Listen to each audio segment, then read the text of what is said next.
40%, 45% of the American people believe literally in Adam and Eve, believe literally that the world is only 6,000 years old. I mean, that's a shocking figure, and you can't duck out of it by saying, oh, sophisticated theologians don't believe it. Unfortunately, what sophisticated theologians believe isn't really relevant to what the majority of Christians do believe.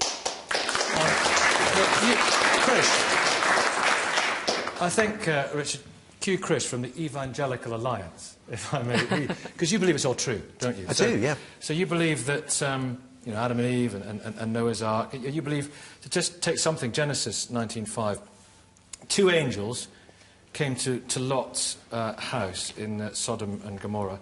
Now, he was the only righteous man in the village, and the locals wanted to know the angels. They wanted to homosexually rape the angels. So Lot offered his virgin daughters instead as an appeasement. Sodom and Gomorrah was demolished after that, and his wife turned into a block of salt when she looked back. You believe that happened? I take my cues from Jesus, who we've already agreed is Did historically that accurate.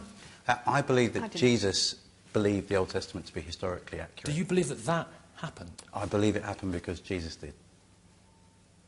So what lesson are we supposed to get from that story? What moral lesson? Well, there's somebody We're going to missing come in on the to the moral story. lessons in a minute. There's somebody missing. But touch on it now, Richard. What's Well, your we were question? just told that what you get from the Bible is moral lessons, and presumably you say this didn't literally happen, but it's telling us something. What is it telling us? Well, the moral lesson let's is... listen to the voice moral that's lesson missing in this story, which is Abraham. Abraham turned to God and argued with God. So the message that I get from this story is argue about it, debate about it, don't accept it as true completely. Well, why in that case? Why didn't... If you want to convey a message, which is, in this case, argue about it, why not just say argue about it? Why wrap it up? Do you want to remember that message? Bishop Michael, is this not, if I may ask you don't even know what the message is. That's how obscure it is. A moral message from the Bible. And, of course, Richard, in your books, you've been pretty scathing about the God of the Old Testament. Let me just quote you, if I may. The most unpleasant character in all fiction. Misogynistic, homophobic, racist, genocidal, megalomaniacal, sadomasochistic. And you go on. But it's quite a list that you... I should have thought that was beyond dispute, but I would come on to the New Testament. What about the God of the New Testament? Here we have a God who wanted to forgive mankind its sins, including, by the way, the sin of Adam, who he presumably knew perfectly well never existed. Nevertheless, he wanted to forgive mankind's sins. Why didn't he just forgive them? Why was it necessary to have a human sacrifice, to have his son tortured and executed in order that the sins of mankind should be absolved? Is that not the most disgusting idea you ever heard? Why didn't he just forgive the sins? Why did he have to sacrifice a scapegoat? I think the most disgusting thing you've ever heard. Professor Dawkins has a view of cheap grace. A real forgiveness comes from restitution, from cost, from sacrifice. It is not God sacrificing his son. It is his son who, in obedience to the divine will, living the divine will in a society that has gone wrong, that is corporately wrong, which is what original sin means, by the way. So there can be no forgiveness without... Let me just finish. It is his obedience in the context of a corrupt society that leads to his death. That is his sacrifice, and it is that which restores what was broken between God and human beings. So there can be no forgiveness without a death, is that No, right? it's not. I'm not saying that. There can be no forgiveness without cost.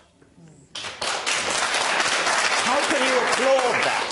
How can you applaud that? Because it's true. Well, not everyone applauded. Some people did. Some people applauded you. Because there's multiplicity of voices, and that's fine. Richard, just to come back to you, what about the extraordinary things that Jesus said that the Bishop Stephen was talking about earlier on? For example, you know, love those who persecute Oh, you. that's wonderful, of course. I mean, whoever said them, whether it was Jesus or not, whether there was Why something should it important- not be Jesus? Well, I don't care if it was Jesus. Yeah, It's but a why wonderful shouldn't thing it to have be? said. I mean, why? Jesus might have said, let him finish the sentence. Jesus, whoever said it, Why should he not? whoever said it, it was a wonderful thing to say, and of course you can cherry-pick any document and find lovely things to say. But how do you decide what to cherry-pick? You decide what to cherry-pick on the basis of what you have decided is a good thing on other criteria. So we reject the horrific story of Lot and the angels and all the other horrific stories in the Old Testament and the mega-horrific story, as I've just said, of the New Testament. And you pick on nice stories like the Sermon on the Mount. But the criterion by which you do your cherry-picking is, of course, something that we all share, which is we are decent human beings. That's where we get it from. But I So suppose- we reject those other aspects of the Bible which are frankly horrible. But in the same way, if you listen to the songs that you listen to on the radio are those that speak to you and speak to your heart. In the same way, that's why you pick them, because they make sense and they speak to your heart and they move you. And that's why you cherry-pick those particular ones. Of course. Also, I don't want a hygienic life. Yeah. I don't want a life full of things that are just nice and just clean. There's lots that's messy and lots that's difficult that is in the canon and was kept in the canon. And also the canon developed. So from a Jewish point of view, we continually developed how we see the Bible, so we continue to develop how we see God and how we see ourselves. So actually, I think there is truth in the messy, horrible stories as well. You can find good quotations in the Bible to support the point of view that you want to adopt, and of course you can find the exact opposite. So why not bypass the Bible altogether as a source of authority, and simply say, as Shakespeare said, as Milton said, as anybody you like, you quote anybody in literature you like, and as Isaiah said, or as Jesus said, you can get quotations from literature all over the place to bolster the point of view that you want to make. That's what Martin Luther King did, and many other people have done from the Bible. You can get it from Shakespeare, you can get it from Milton, as I say, you can get it from Aldous Huxley, you can get it from all sorts of people, Dickens. The Bible should not be given the privileged status. We shouldn't be discussing here, is the Bible relevant today? We should be discussing, is literature generally relevant? Absolutely. Well, of course you can find verses in the Bible that sanction slavery as well. You can, once again, you can cherry-pick. And why bother with the Bible at all when you can go straight to moral philosophy? Absolutely. I'm extremely scared of fundamentalism.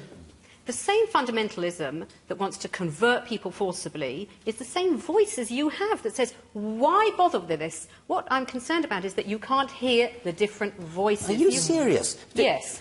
Look, fundamentalism means tying your colours to a particular book. And it's Or exactly idea, what I'm, and rejecting everything else. Exactly what I am doing is saying, do not tie yourself to a book. Look at the good ideas, reject the bad ideas, accept the good ideas, find good ideas wherever you may find them. That's the very opposite of fundamentalism. Yes, absolutely. Fundamentalism is saying, we have here a book, we have to follow what's in that book. Okay, so that's not my approach That's to not Bible. your approach, but Certainly it's not. other people's Nor the approach. approach of most progressive people in this country. Precisely. But as a key source text on which we grow and which we develop. And Judaism has taken the Bible and added and expanded and expanded and expanded so that our rabbinic literature is vast, starting with the Bible. But we don't live in the desert anymore. We're not tribes in the desert, and there, thank God, no high priests. And so I live a very different Judaism than the biblical one. Richard, Well, you want to come It is back? the Of course, I'm source. delighted by all that, and that's exactly what I'm advocating, that we should not live by a book. So- And I know you don't live by the book, but unfortunately, the vast majority But I of don't religious turn people around in and the say, world and do. therefore chuck it all out. The language that you use... Did I say is chuck very- it all You out? said, why deal with the Bible at all? I said, why deal with the Bible as a moral text? I value the Bible hugely as a work of literature, as I've said in Yes. my book, The God Delusion, at some length. So, yes. Where would we be as a society without the Ten Commandments? Well, let me Where take would up we the be position of without the our Lord's summary of the law? Where Let's would take we up be? the Ten Commandments. Let me finish. Where would we be without our Lord's summary about loving God and loving neighbour? These things are foundational to our moral thinking. Richard, where would we be without the Ten Commandments is the question. Commandment number 1, thou shalt have no other God before me. Commandment number 2, thou shalt make no graven image. Commandment number 3, thou shalt not take the name of the Lord in vain. Commandment number 4, thou shalt observe the Sabbath. What's that got to do with anything? Everything. It means humility. It means, I want to say, that it means humility. The first commandment, there is a God. The second commandment, don't have other gods. What does it mean? I'm God, you're not. Therefore, it's about suppressing our ego and knowing that I, as a human, am not the centre of everything. Precisely.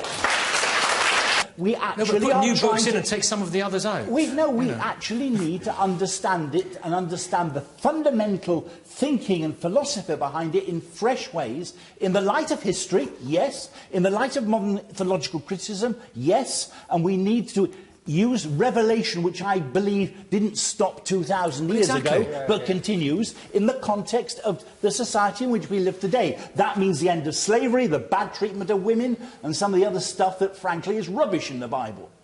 But how do you decide? Frankly, it's rubbish in the Bible. There is some rubbish in the I'm Bible. looking at that purple shirt of yours and hearing what you're saying. No problem. I am not a Christian who finds simply my faith based on a book written 2,000 plus years ago. It's actually part of revelation and part of my faith in Jesus Christ. So we all want to do good, and we can discuss together how to do good. Why would we bother to go back to a book that was written 2,600 years ago in order to do that? When you think who wrote that book, they were ignorant, they were desert-dwelling scribes, they had absolutely no... This is the arrogance of the modern world. This is arrogance, that these people, these geniuses who put the Bible together... Genius. Genius.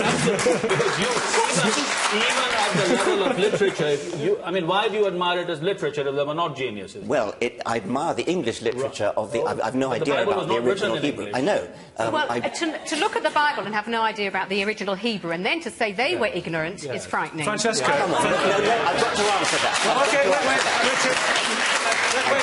Wait a minute. I've got to answer that. Of course, the Bible was written in Hebrew. I was about to say when I was cut off that I have no way of judging the literary quality of the original Hebrew. I'm told that it's very good. I'm told that the original Hebrew is a very good quality. Nevertheless, when we're talking about moral philosophy, when we're talking about the origin of the cosmos, when we're talking about the origin of life, when we're talking about why we all exist, there is no reason whatever why we should treat the writings of scribes in whatever it was, 800 BC, 600 BC, as being particularly wise. We could listen to Confucius, we could listen to the Buddha, there are all sorts of people we could listen to, and we could listen to modern philosophers as well and modern scientists as well. Once again, I come back to the point, there is nothing special about the Bible. If the Bible has any chance of lasting, it had better stick with the King James Version, because once it gets turned into modern English, everybody can read it and see what nonsense it is, whereas if you read it in the... We've only got 1 minute. Laura. I would say the Bible plus interpretations. Okay. The Bible as a source. Francesca. I think we cannot possibly understand Western culture and the history of Western culture without the Bible, and so for that reason... Your equivalent in 2,000 years will still be in business. I think so. I'll still be in a job, or people like me will still be in a job, yeah. Well, that's good news. That's true. Thank you all very much indeed for taking part. Thank you all very much. All the debates continue on our message board. Next week we're in Birmingham. We hope to see you there. Goodbye from everyone here in Bury. Have a good Sunday.